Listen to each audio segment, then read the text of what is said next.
How's it going, everyone? Welcome back.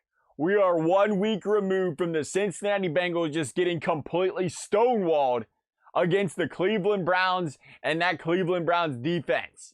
And it was panic-esque throughout the entire week, to say the very least, for a lot of Bengals fans after that offensive performance. The Bengals come home, they face the Carolina Panthers, and they just absolutely dominate the Carolina Panthers on both sides of the football, led by none other than Joe Mixon and his 200-plus scrimmage yards, his 5 touchdowns on the day, an absolutely phenomenal performance by Joe Mixon. A man who's been a bit on the hot seat, a little bit, because of the way he's been struggling to run the football this season. And to see this guy go out there and average 7 yards per carry this week was huge. Can he continue that throughout the rest of the season?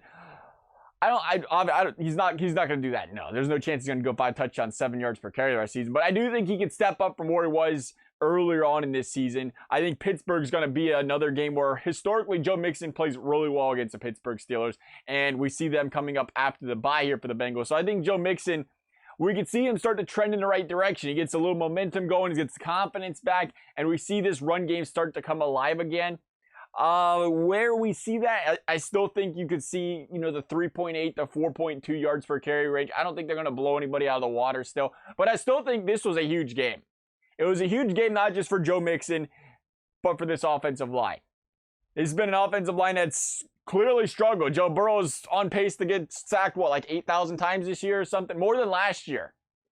And to see them kind of come together and protect Burrow, but also give Joe Mixon some run lanes. It's huge. You've seen games this season where I was like, okay, offensive line, it's starting to come together. It's starting to play better. Well, maybe that was the case. Maybe it's the fact that there was no pass rushes on the opposing team's defensive line.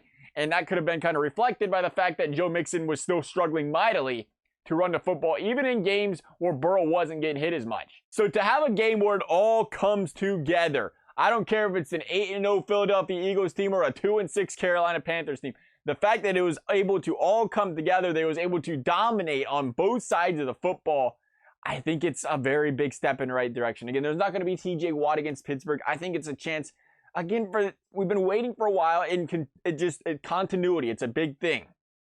If they can take a big step against Carolina, continue, build that momentum against Pittsburgh, and finally get the ball rolling with the offensive line, with the run game, and then you go into this absolute gauntlet to finish the season against, which I would say, all playoff teams, minus the Cleveland Browns, who arguably could be a playoff team. It feels like a playoff team when they play the Bengals because they struggle against them. Everybody else, playoff teams. It's going to be a heck of a stretch.